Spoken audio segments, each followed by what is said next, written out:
Today we're going to look at some tools and resources for assistive technology that we use here in St Oliver Post-Primary School.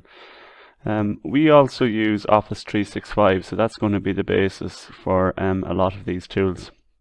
So I'm just here in Onenote, and I'm just using that to show us basically what we're going to do today. So we're going to start and we're going to look at Immersive Reader in Office 365.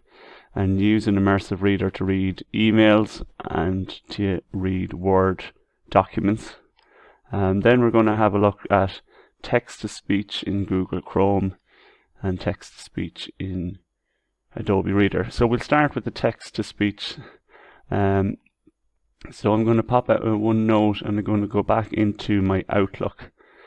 And I have an email here deliberately set up for the example today. So I'm going to right click on the pane here and I'm going to say show an immersive reader. An immersive reader pulls that text in and it allows us to play it back. And we have a lot of fox one day spied a beautiful bunch of ripe grapes hanging from a vine trained along the branches of a tree. So we can change the speed here. The voice can be male or female. Up here in text preferences we can change the size. Actually very good for visually impaired. We can change the font.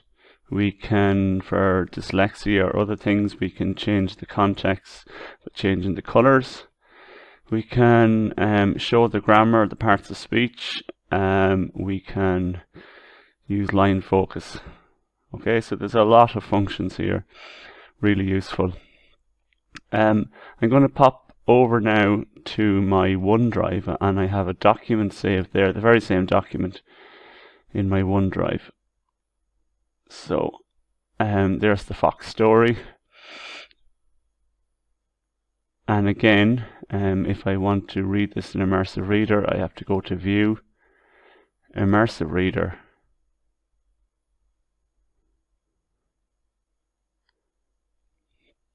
And it gives me the very same functionality again.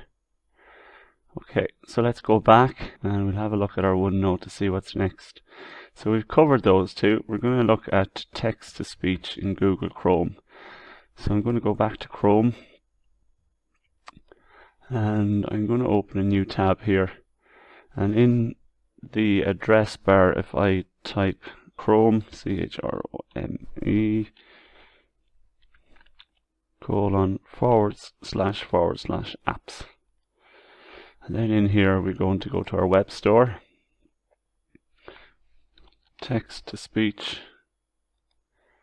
and if you download and this select and speak, when it downloads it's going to put an icon up here, and this is the icon that's going to let you play the text. So if you go to a new tab, let's go and look at volcanoes. Let's get some information on volcanoes. So if I select that piece of text there, I should be able to go over here and press play. A volcano is a rupture in the crust of a planetary mass object, such as Earth, that allows hot lava, volcanic ash, and gases. And we can pause it as well. So pause and play. And that's using text-to-speech in a browser. The last one is text-to-speech in Adobe Reader. So I'm just going to go to maybe downloads. And here I'm going to open this literacy program document. It's a PDF. And if I go to view, read out loud, I'm going to say activate read out loud, and then back to view and say read this page. Literacy short course. All pupils in first year students participate in programs to improve their vocabulary, literacy skills, and their confidence. The following programs are part of our literacy course Accelerated Reader, the vocabulary. Now we're going to take a look at speech to text or dictate. So there's a few tools again we can use. We can actually use speech to text in OneNote, and this is the OneNote desktop app. To do that, you have to add an add-on. So you just go to Google and download learning tools for OneNote, download the exe file and install it. So I'm just I'll create a separate box here, and I'm going to go to learning tools, and I'm going to click on dictate, and I'm going to dictate the first line from the fox story. A fox one day spied a beautiful bunch of ripe grapes hanging from a vine.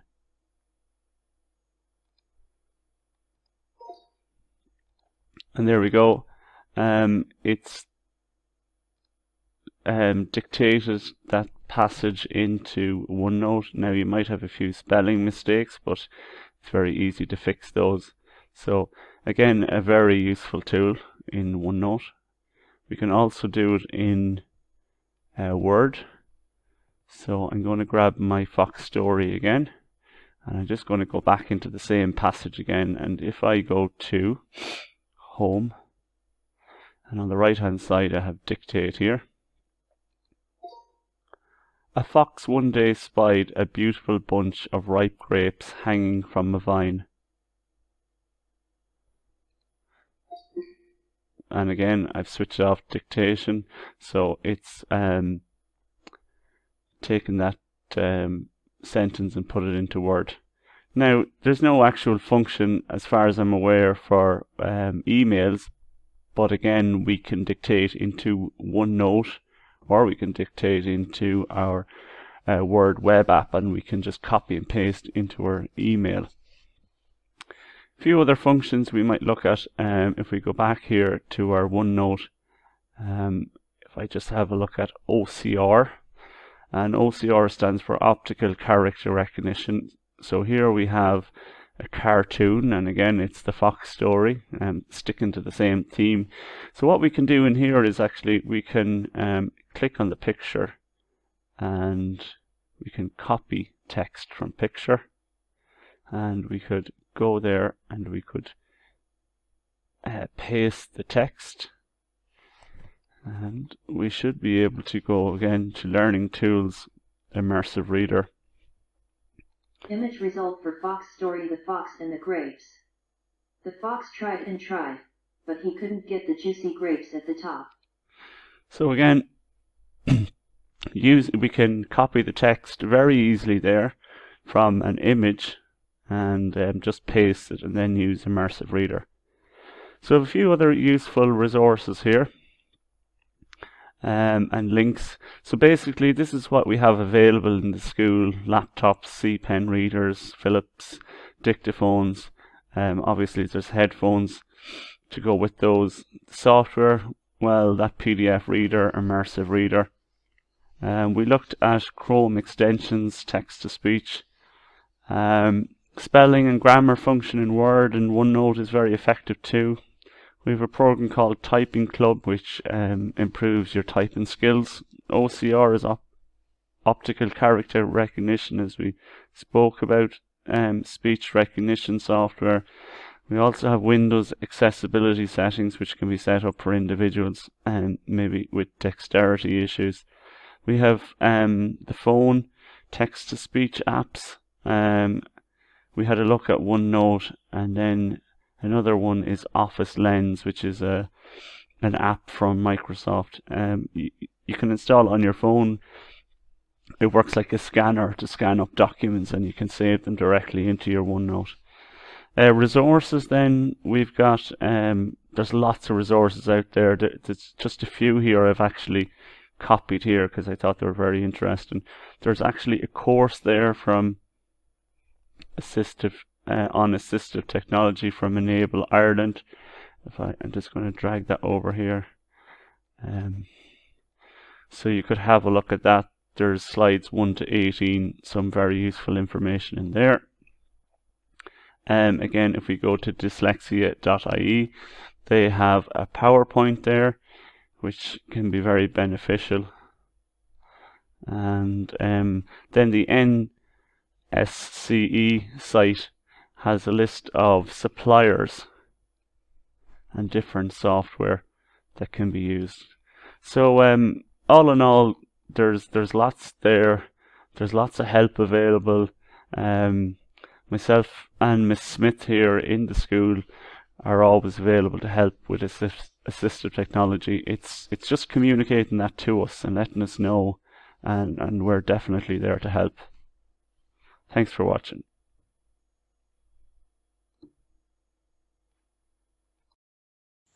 Okay, so here we have the Philips audio recorder, or dictaphone better known.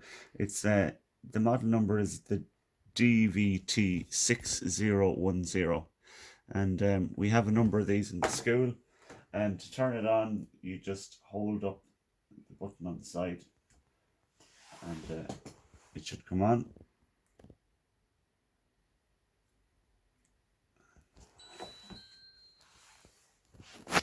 And very simply, straight away, if you want to go straight into recording, we have Miss Farley's third year exam here. So I'm going to hit record. It's doing a quick analyze just to calibrate the mics depending on where you're holding. So you obviously, if you're dictating, you need to dictate the exam so the person knows what it is and the section you're at. So third year science, Miss Farley, and this is the exam of J.P. Smith. Section A, question 1, part A. Use the words listed below to label the parts of the cell. The nucleus is the brown section in the center, and outside the nucleus you've got the cytoplasm, and the boundary is the cell membrane. And then question 1AB, so we're going to just stop it at that. We're not going to go any further. So you press the red button, and that'll allow you to pause it until you go down to B. And you'll probably have to read the question in your own head, gather your thoughts, and when you have your answer ready to go, then you can press the record button, and that will continue the same file. When you have all recorded and you're happy that you're finished, you press this square button here, the stop button, and it's going to commit that file now to the memory. So there's a few different options for taking it off. There is a function here to have a micro SD card in, so if you had a micro SD card you could save it onto that, or you can use a cable to download it onto your computer. For some reason you might want to check, so you can actually go to the play function to check it. If you want to delete it, you have to press the delete key here, and then it'll get you to verify that you're happy with that by pressing the record button. So let's just see how you put it on the computer. You just put it in, plug it in, and it acts like a USB. So it should come up, plug and play.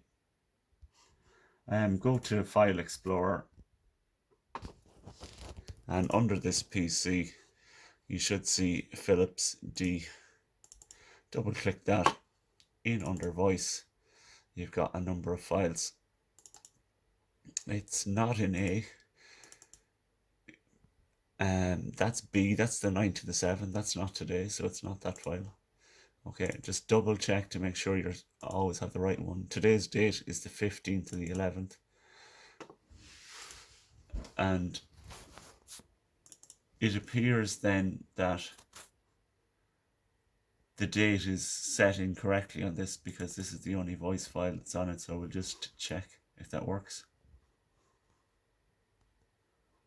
It's doing a quick analyze just to calibrate the mics depending on where you're holding.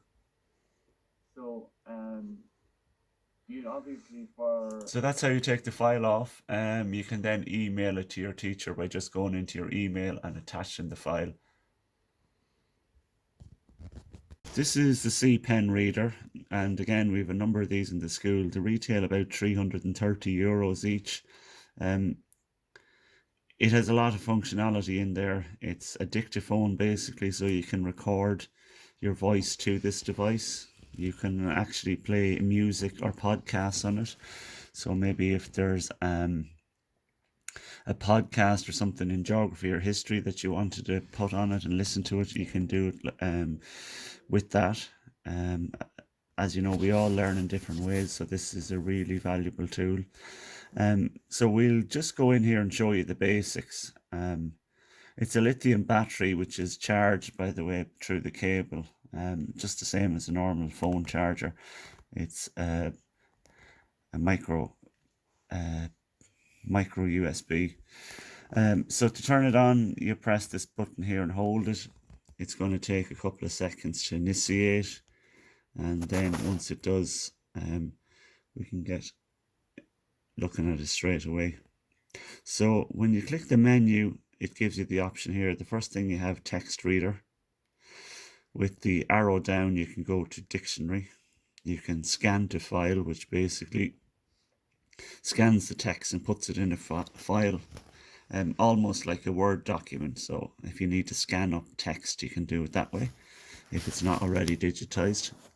And then this option here is for recorder and settings, and in recorder you press the center button, and there's your recordings, play your recordings or play music. So that's where your music is stored. So if we go back here, we're going to show you how it works. We'll go to the text reader first and then press the center or the square button, and we get a passage here.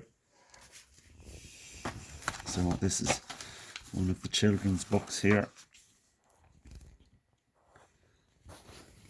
So you make sure that basically the light is right over the text, and you slide it from left to right even.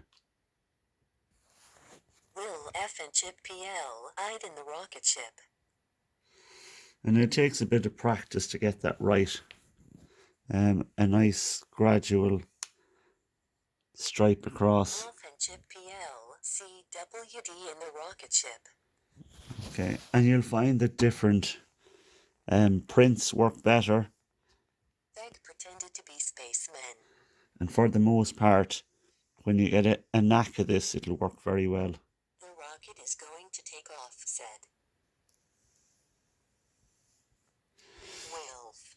5,4.3.2. Quotation mark. So that's really it. You could scan the whole paragraph if you wanted and then wait, and it would play it all together. So the options are there.